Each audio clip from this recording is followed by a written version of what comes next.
Welcome back to Listen, I Have an Idea. My name is Heidi, and today is day 7, officially the full first week of NaNoWriMo 2024. So far, we are sitting at a wonderful spot. I am at 17,300 and something words. Today, we are going to be hitting 20,000. Mark my words, we're doing it today. In yesterday's video, I asked you guys for your advice and what you guys do when you are experiencing a little bit of burnout, and I loved all the responses. It varied from pushing through it to not even acknowledging that writer's block exists. The vastness of answers, though, I think is what surprised me the most. Obviously, everybody's a little bit different. Everybody handles writer's block differently, but to see so many people participating in writing challenges and also experience writer's block and hear how they overcome it was very inspiring to me.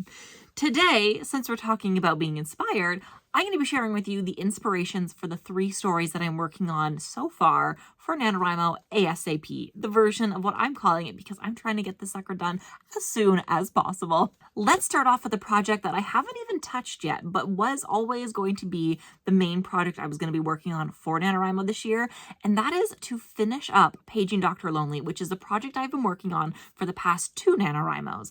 This is a doctor meets ice skater romance novel set in Seattle.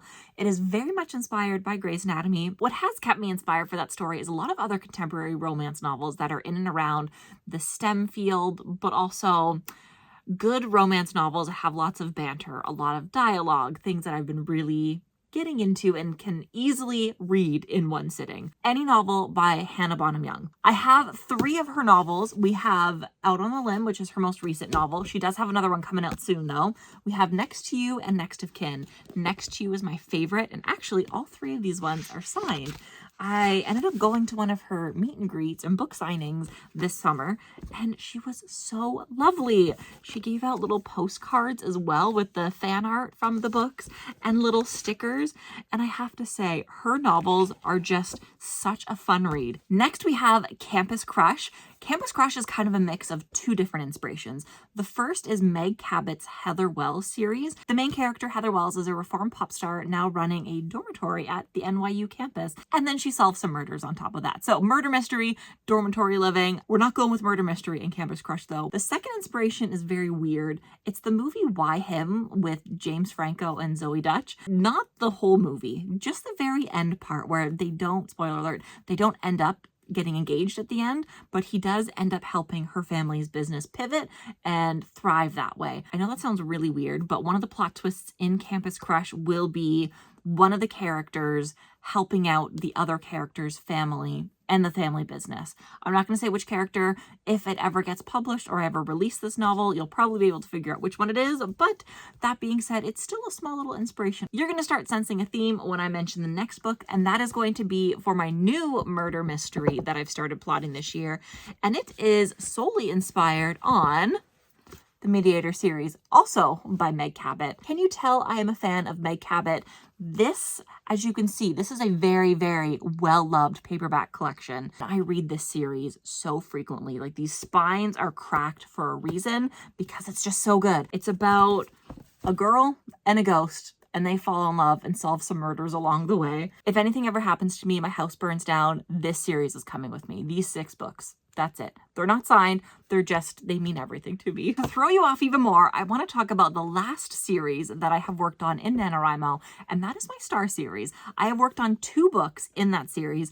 The first one being Starstruck, the second one being Stardust. The last time I worked on it, I think Stardust was in 2021, so a couple of NaNoWriMos ago before Paging Dr. Lonely. This series is meant to be 5 books, and it features a famous person and a not famous person, a regular person. The inspiration for the first book in the series, believe it or not, is from a clip in Legally Blonde 2 when Elle Wood's dog meets the other dog and they fall in love at the dog park. I know it sounds really weird, but my brain internalized it, had a dream based off of that small little clip, and turn into a story. And since then, that is the only story I have ever fully drafted, and that is Starstruck. Stardust came from one of the characters in Starstruck that I just love so much and I didn't want to say goodbye to, and that slowly snowballed into plots and ideas for 5 books total. You may be asking why I brought up my Star series, and that is because today I ended up writing or dictating on my commute home from work 1,600 words worth of a chapter for Stardust. I don't know where the inspiration came from where I wanted to write this project today.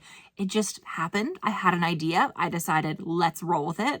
I turned on Google Documents on my phone before I started driving, turned on a little dictation, started driving, started talking into my phone, and 1,600 words later, I was finished my commute and pretty much wrote an entire chapter. Due to the dictation, it's probably the messiest chapter I have ever written for this particular project, but you know what? It's words on a page. It's a chapter that we've got done, and I'm feeling really good about it. That brings us to, I believe, less than 1,000 words to get us away from that 20,000 word goal. It's currently 9:39 p.m. I'm starting off today's writing by actually writing those last 1,000 words. Then we'll pop the rest of that dictation writing back into my Scrivener document at the end. That was a very long intro, but let's get to the writing.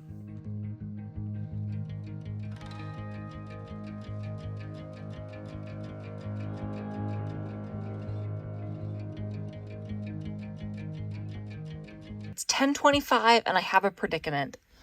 Currently, my Scrivener document for today sits at 1,230 words, but I've written 1,682 in my other document, which puts us at 2,912. And if you can tell by that number, you know what the predicament is. I need to get to 3,000 because there's no way I'm stopping at that number and not continuing to get to 3,000 today. So even though it's 10:26 and I would love to be done writing for today, we're going to write another 80 words and just get to that goal. And just like that, we're done for the day. I've officially hit 3,000 words today, 1,328 of them actually typing, and the rest 1,682 by dictation. I think that's a very successful day. Working on 2 different projects, but you know what? Because they were so spaced out in the day, I had full brain power for both of them. So let's take a look at the Scrivener document and then put all of these words not only into the Scrivener document, but also onto the NaNoWriMo website. As you can see here, we are at 1,328 words total. And I showed you earlier that we were very, very close to that 3,000 word goal. This will have definitely put us in there. We ended up planning chapters 11 and chapter 12. Lots of spelling mistakes in these, but don't care. We'll come back and fix it later. As you can see here, we got 1,682 words on our Google document, and we're going to copy and paste it into a new folder over here. There we go. I called it Stardust number 1 because it is the first chapter that I've written for Stardust thus far. Definitely see that the paragraph structure is a little bit different. When I do my dictation, every time you see one of these, so a new paragraph start, I actually have to say out loud, new paragraph. That way I get the little line break, but that'll be a lot easier when it comes to editing. And there you can see we officially hit 3,010 words, but not only that, we also hit 20,396 words total. For the first time, I'm actually going to be doing my words separately. I have not done this yet this year. I just typically put them all off at the same time. But we're going to do 1,682, and then we're going to add 1,328. So believe it or not, we'll probably unlock another badge just for that by itself. But there we go, 3,010 words. And not only that, but we have a lovely little spike right over there. We're looking good and feeling good. Very happy with how everything progressed today. As I told you, we plotted out chapters 11 and 12 for my murder mystery. I don't actually have an idea for how the story is going to go. Just as I am sitting down and writing it, whatever's coming to mind is what's going on to the screen. So far, though, that technique is working. Not only am I maintaining a plot line, I am jumping between a couple of different locations and writing and working on a couple of different plot lines at the same time. And so far, they're not getting jumbled. I'm remembering everything properly. I'm tying in some secret hidden clues that are going to happen later on in the book, some things that happen at the very beginning in the book. We'll see how it's going, but I am very pleased with the progress thus far. Before we go, we have the question of the day, and that is, I want to know what is the most unhinged piece of inspiration that you have for your current work in progress. Let me know in the comments down below. I'm very excited to read them, and we will talk about them in tomorrow's video. All right, until then, happy writing. Bye. Are you coming up or not? Come here. Where's your Bucky? Where's your Bucky toy? You just had it.